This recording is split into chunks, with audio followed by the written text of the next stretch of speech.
पहलगाम हल्ल्याबाबत केंद्रीय मंत्री किरण रिजिजूंचं मोठं विधान समोर येत आहे। पहलगाम हल्ल्यात सुरक्षेमध्ये चूक झाली अशी कबुली रिजिजूंनी स्वतः दिली आहे। नेमकं कुठे चुकलं याचा शोध घेणार असल्याचंही त्याचं म्हणणं आहे। सब पार्टी को बताया कि सब कुछ अच्छा चलते हुए भी ये घटना एक चूक हुई है और इससे सब दुखी हैं और ऐसा घटना आगे नहीं होना चाहिए। इसके लिए क्या क्या प्रबंधन किया गया है इसके बारे में ऑफिशियल्स अपने ब्रीफिंग में एक्सप्लेन किया है। दहशतवाद्यांनी पर्यटकांवर नव्हे देशाच्या आत्म्यावर हल्ला केला असं म्हणत पंतप्रधान मोदींनी दहशतवाद्यांना वेचून ठेचण्याचा इशारा दिलाय। बघूया।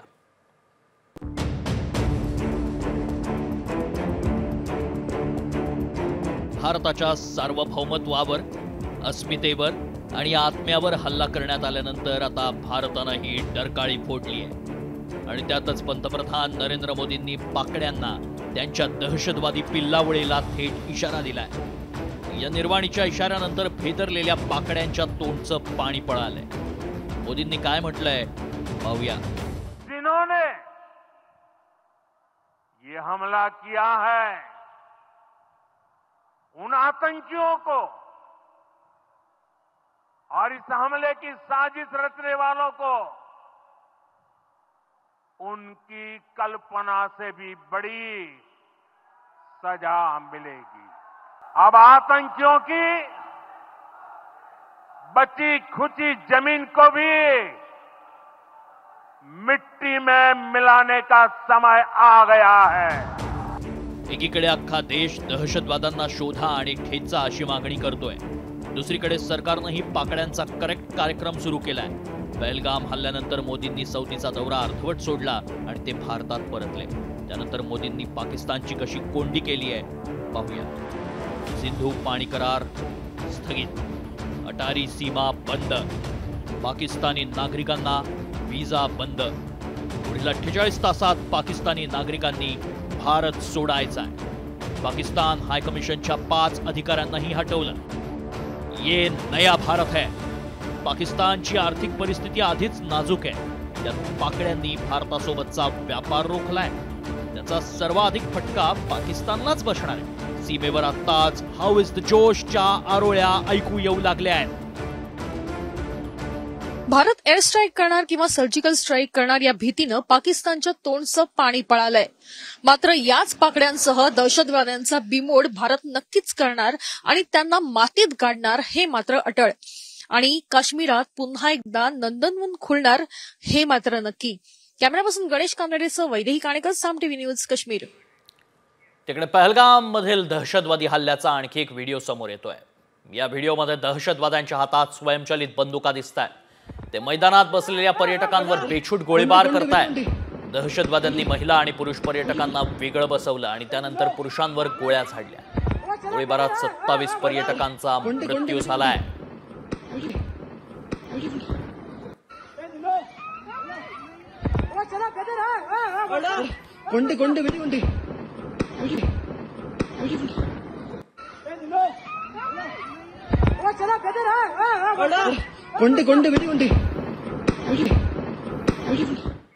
सव्वीस निष्पापांचा जीव घेतल्यावर दहशतवादी सैफुल्ला कसूरी आता कांगावा करतोय। हल्ला आपण केलाच नसल्याचं सैफुल्ला म्हणतोय। शिवाय भारतानं कठोर भूमिका घेतली, पाकिस्तान विरोधात कारवाई केली, त्यामुळे सैफुल्ला कस्तुरी बिथरलाय। भारत पाकिस्तानवर उगाच कारवाई करत असल्याच्या उलट्या बोंबा तो मारतोय। गुज़श्ता दिनों जम्मू कश्मीर के इलाका पहलगाम में जो हमला हुआ है और 27 जानों का ज़िया हुआ है, हम इसकी पुरजोर मजम्मत करते हैं। इस हमले की आड़ में हिंदुस्तान के मीडिया ने मुझे मोर्द इल्जाम ठहराया, फौरी तौर पर पाकिस्तान पर इल्जाम तराशी की है और गुज़श्ता 24 घंटे हिंदुस्तान का मीडिया इल्जाम तराशियों पर उतरा हुआ है, तो ये भी नहायत अफसोसनाक वाक़या है। और अब हिंदुस्तान ने सिंतास मुआहदे को भी मुस्तरद कर दिया है और मुअत्तल कर दिया है और पाकिस्तान के वो पानियों को रोकना चाहता है और पाकिस्तान की ज़राअत को, पाकिस्तान की सनत को वो तबाह करना चाहता है। पहलगाम हल्ल्याचा बदला घेण्यासाठी भारतानं आता पाकड्यांची नाकेबंदी सुरू केली आहे। भारतानं पर्यटकांच्या रक्ताच्या थेंबा थेंबाचा हिशोब घ्यायला सुरुवात केली आहे। भारतानं पाकड्यांवर वॉटर स्ट्राईक केलाय। त्याचा परिणाम काय होणार आहे बघूया। पाकड्यांच्या बर्बादीचा काउंटडाऊन, दहशतवाद्यांचा थरकाप उडवणारी नाकेबंदी, भारताचा पाकड्यांवर water strike,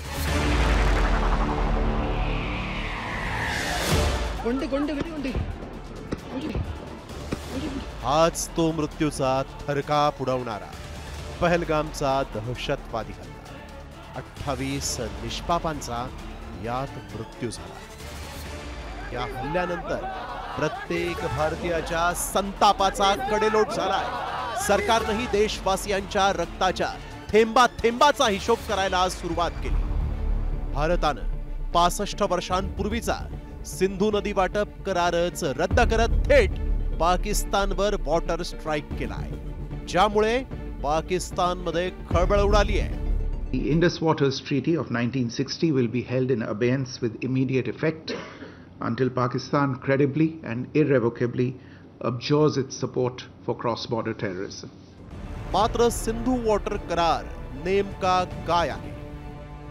19 September 1960 Bharat Pakistan मधील 6 नद्यांच्या पाणी वाटपासाठी सिंधू करार. भारत पाकिस्तान मध्ये पाण्यावरून संघर्ष होऊ नये म्हणून करार.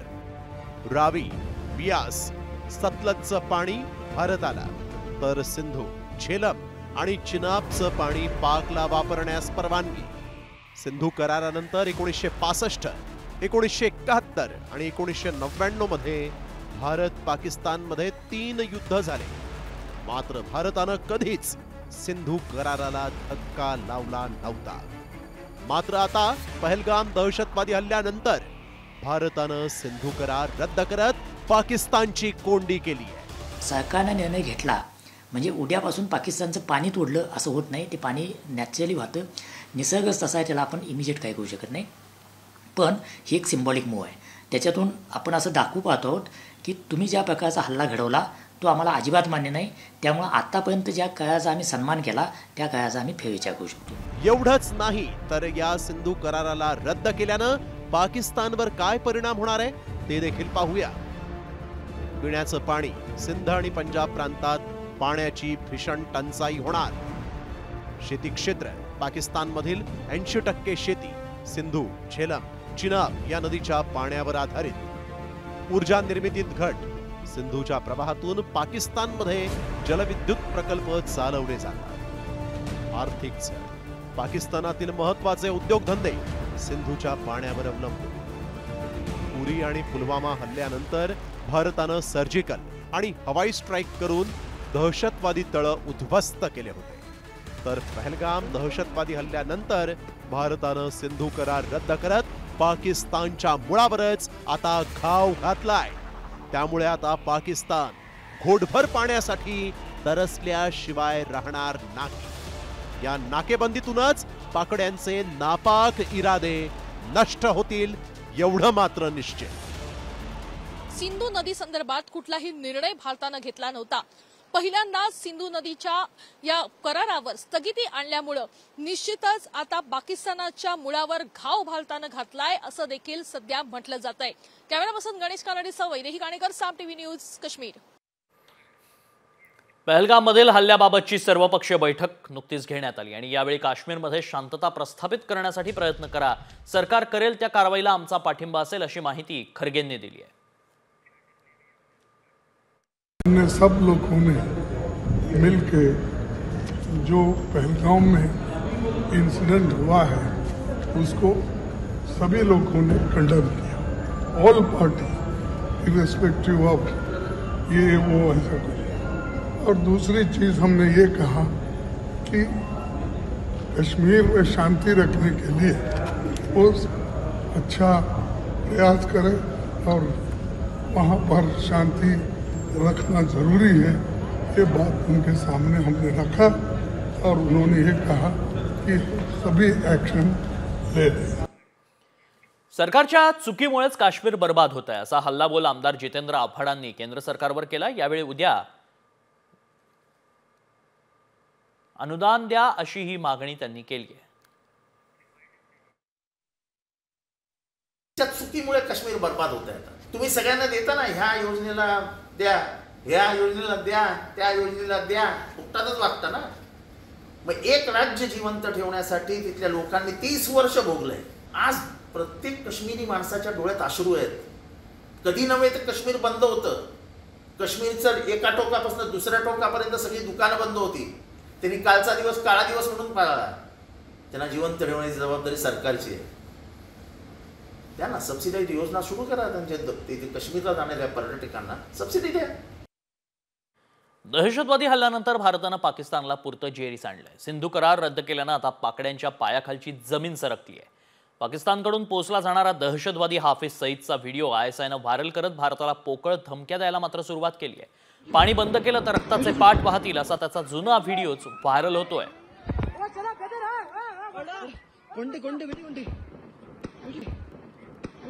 पाकिस्तान के पानी को रोकोगे, पाकिस्तान की ज़राअत सनत का खात्मा करके, पाकिस्तान की मईशत तबाह करके, CPEC के मंसूबे नाकाम करने के लिए तू बड़के मारेगा और तू चाहेगा हम चुप रहे. सुन, अगर तू पानी बंद करेगा इंशाअल्लाह हम तेरी सांस बंद करेंगे. इन दरियाओं में फिर खून बहेगा. काश्मीर हल्ल्यानंतर दहशतवाद्यांचा खात्मा करण्यासाठी भारतानं आक्रमक पवित्रा घेतलाय. त्यात पाकिस्तानमधील दहशतवाद्यांच्या पाचावर धारण बसली आहे. नेमकं प्रकरण काय पाहूयात. भारताच्या कारवाईनं पाकिस्तानची हवा टाईट.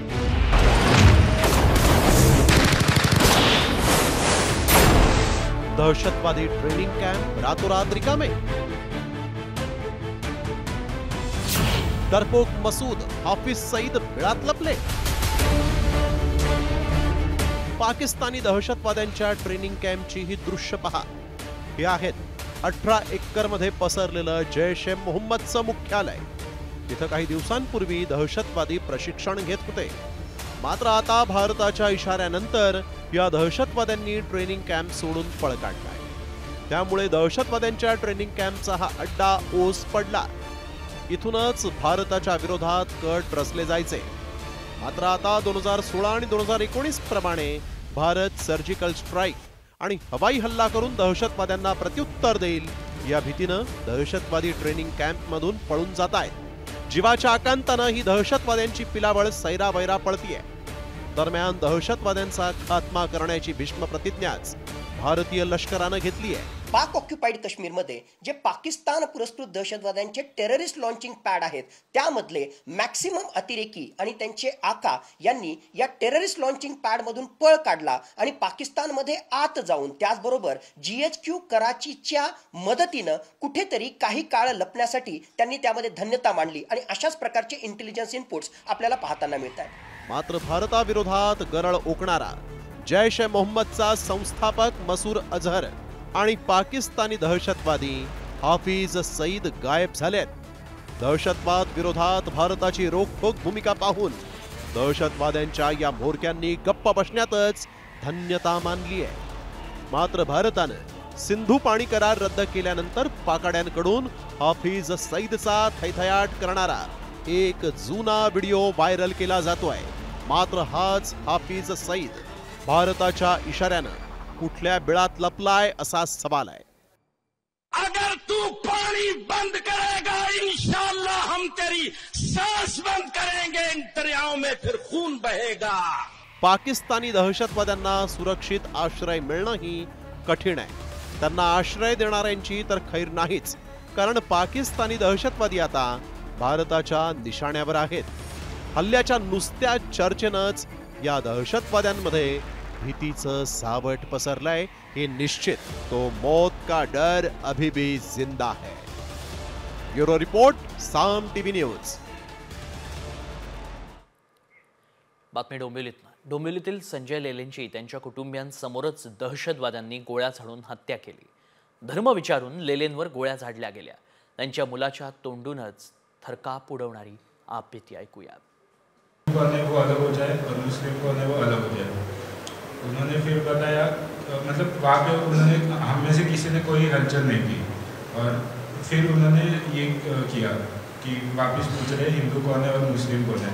तो मेरे जो मामा है हेमंत जोशी, उन्होंने सिर्फ उनसे बात करने की कोशिश की, हमें जाने दीजिए, हम कुछ नहीं करने वाले हैं।